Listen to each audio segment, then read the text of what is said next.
So, everybody has been talking a lot about RFK Jr.'s press conference and the autism epidemic that's all across the news. And so I thought it important to share all of the work that our family and our organization has been doing both within our community and at the state level and federal level. And I'd like to address specific facts surrounding the current situation and outlook as it pertains to autism. Okay, so autism, 1 in 31 children have been diagnosed with autism. So this collection of data was gathered from surveillance sites through the ADDM, the Autism Developmental and Disabilities Monitoring through the CDC, from 11 surveillance sites across the mainland, okay? 4-year cycles, and the recent data came out and was published in 2022. So 4 and 8-year-olds, and this is before COVID and isolation. All right, let's move on. Now we're going to define epidemic. Epidemic is defined as a widespread occurrence of an infectious disease in a community at a particular time. One definition. Give them the benefit of the doubt. Let's look at definition number 2. Epidemic, a sudden, widespread occurrence of a particular undesirable phenomenon. Okay. Can deal with that. Now, what is autism? Autism is a neurogenic and neurological and developmental disorder.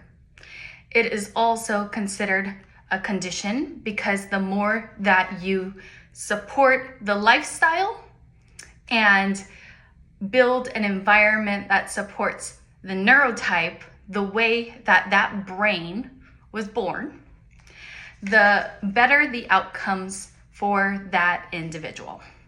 But let's set that aside. So autism is mainly categorized by challenges with communication. It's either nonverbal communication or reciprocal communication, picking up on social inferences, body language, ensuring comprehension, even down to written language, having difficulties understanding and comprehending sentence structure, word morphology, pronouns, past, present, future participles. It is a wide variety of presentations given that specific individual. It also is social challenges and tendency for restrictive and repetitive behaviors. Because all of this information, there are a lot of challenges that autistic people have to overcome on a daily basis, which is why they call it a disorder. So, what people often think of when they hear of autism now, and that it's a spectrum, is you got one guy who just has a touch of the tism, and then you got the other guy or girl that is very autistic. Big scale. But this is not really an accurate portrayal because this guy might have high support needs in certain categories that are different from this girl. So we got the new evolution of the autism visual explanation. So these are just some of the areas that individuals with autistic individuals have challenges with. They might have sensory processing disorder. They might have perceptive issues and picking up on environmental situations and spatial information around them. They might have executive function or low IQs. They might have special interests, but sometimes those special interests can be so severe that it either causes anxiety, OCD, or it interferes with their ability to pay attention and to learn and to build relationships, or whatever you want to call it. It interferes with their daily life. You got motor skills, fine motor, gross motor skills, and you got language. Not speech, language. Okay, so back to the 1 in 31. So I went over the data and the surveillance sites that data was extracted. And I do want to share that RFK Jr.'s press started with the epidemic, or the 1 in 31 data, but what he's talking about that he's concerned with is severe autism and the individuals who struggle with profound autism. Those that are staying in the school systems until they're 22. Those that will have a low likelihood of independence. So we'll leave it at that. 1 in 31 children are not profoundly autistic. So he's fear-mongering with one set of information and then drawing your attention to a subset of that information. And that subset is important. That's Ava for me too. So we'll talk about that later. Okay, back to the data. 1 in 30 children have autism that are of the Asian, Native Hawaiian, and other Pacific Islander population. This is the highest. This is above African American, Native American, Caucasian, the other populations. And albeit this is from the 11 sites across the United States, and we do not have a surveillance site in the state of Hawaii. I think it's pretty fair to say that the majority of the populations in this area are in our state though.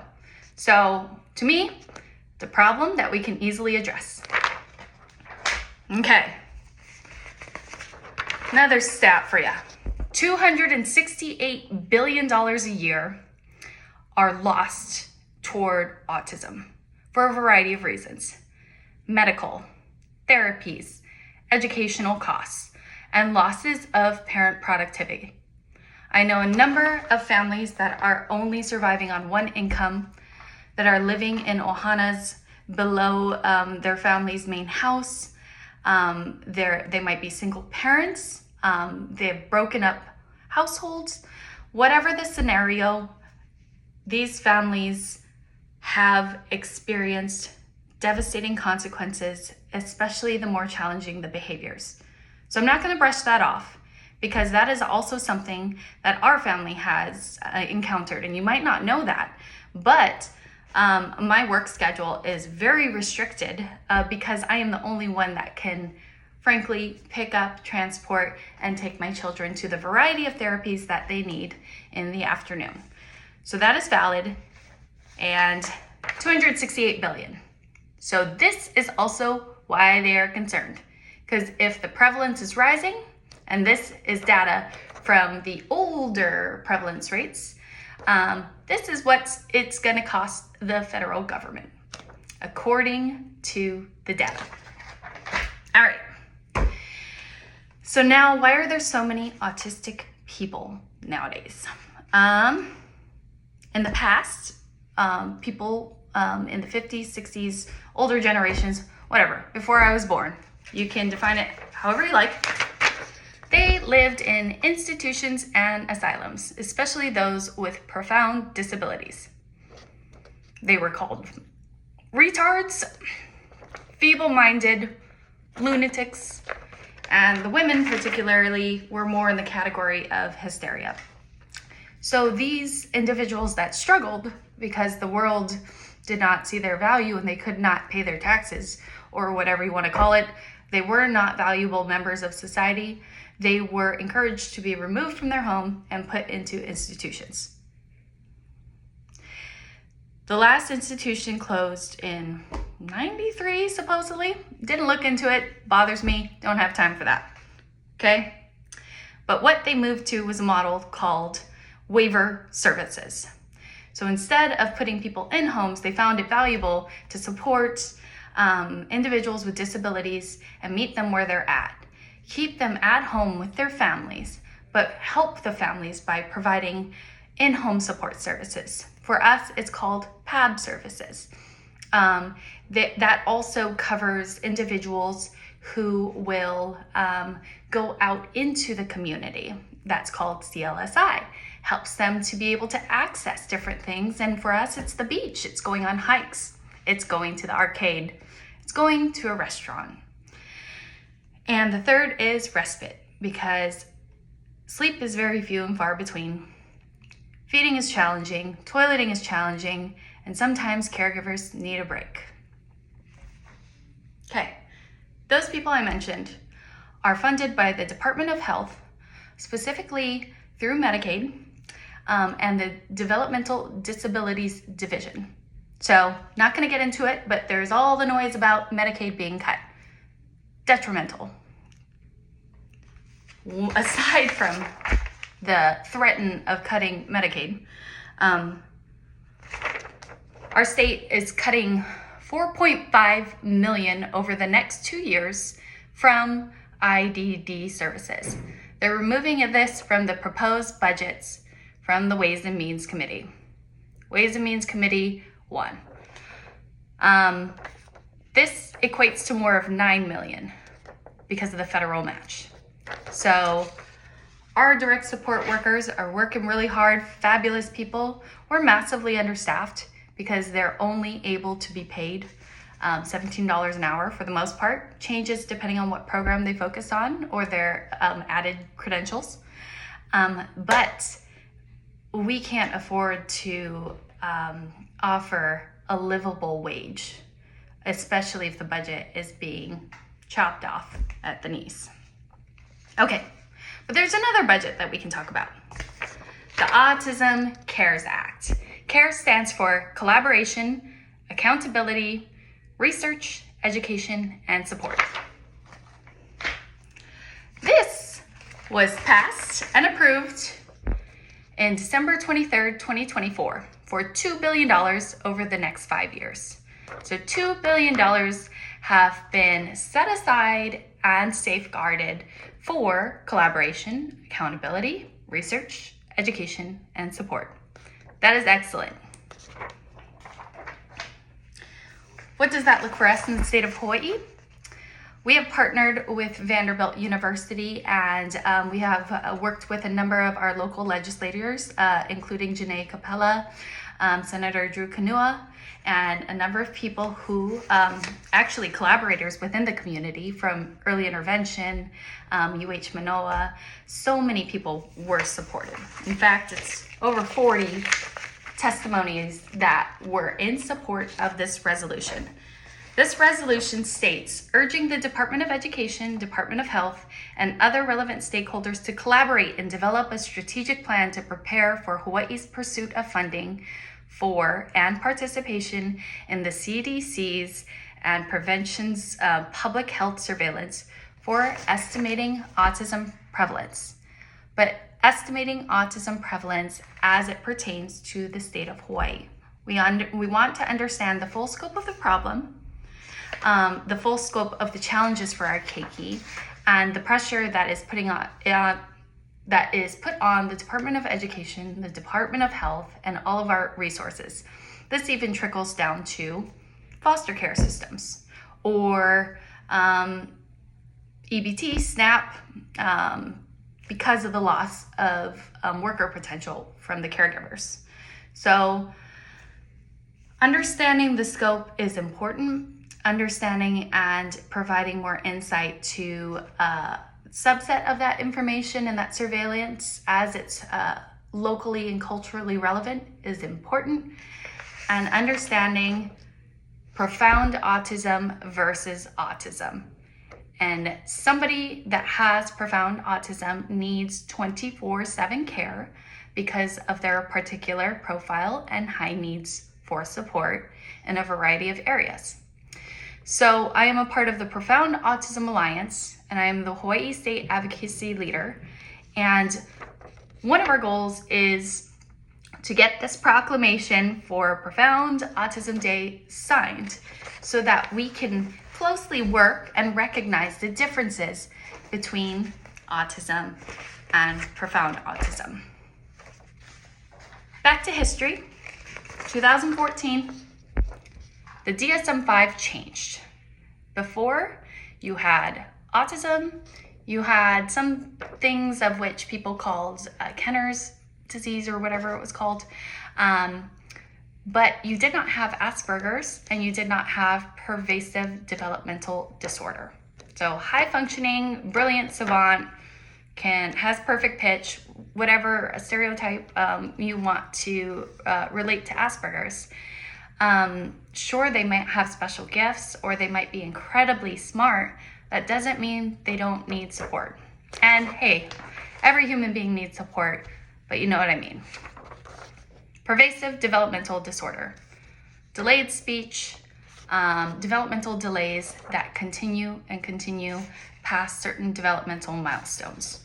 So for some reason that wasn't included in autism before, but since 2014, it now is. Okay, the other thing that has been flagged is DEI, diversity, equity, and inclusion. Inclusion, especially in the school setting, is exposure for children with disabilities to have access to their peers in the general education classroom. My daughter has thrived so much from DEI because we battle isolation. You know, we struggle with that. And she deserves dignity. She deserves people that presume competence for her, even though she cannot talk. She's non-speaking. So that's why we use non-speaking versus non-verbal, because non-verbal kind of alludes to the fact and that they are not understanding. And that's not true. In a lot of cases, many of these children do understand, and we are not presuming competence or finding strategies to help with building functional communication and autonomy. The other thing that they're affecting or threatening, again, like I said, was Medicaid. So why the RFK attention is good? You know, we have a lot of factors that can exacerbate an autistic individual and throw them off their feet. So I'm saying a lot of us now. Okay. Food, environment, medications, and vaccines. This all kind of relates to strategies with gut health, inflammation, synaptic pruning, which in a number of neuroscience studies and brain scans, they found that autistic individuals have brains with synapses that kind of look like trees. And especially in the earlier years, a typically developing individual automatically learns how to prune those branches or those synapses. But in an autistic individual, it doesn't prune as well. So when you have a lot of data being thrown at you and it's overwhelming to prune it or keep it organized in your mind, the individual is going to be overwhelmed by a number of data input. This then relates to nervous system and sensory dysregulation. And it's why so many individuals struggle with feeling overwhelmed with a variety of perceptives. Obviously, the increase in access to technology. A lot of kids have access to the internet and never-ending information and data. They also have iPads, televisions, everything of the sort. A decrease in parent engagement.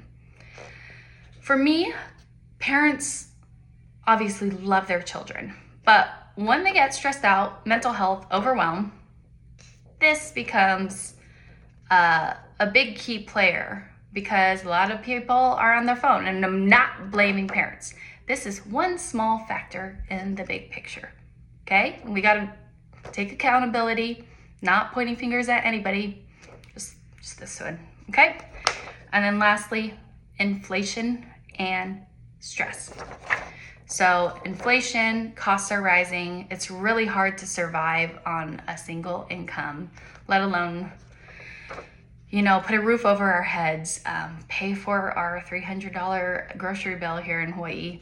And the stress then goes back to here, goes back to here. So these are big factors that we need to be aware of, and we need to improve on this and encourage disengagement. Okay. So I do want to go back to what one of my mentors said. Well, I wouldn't call him a mentor, somebody that I had great conversations with when we were filming the film Understanding Autism. Anyways, he was saying, follow the money. So what I'm a little bit concerned about, Autism Cares, they are dismantling or claiming to dismantle the Department of Education. They're already cutting funding from research and flagging things labeled with diversity, equity, and inclusion. And as such, even some of our programs have been cut. But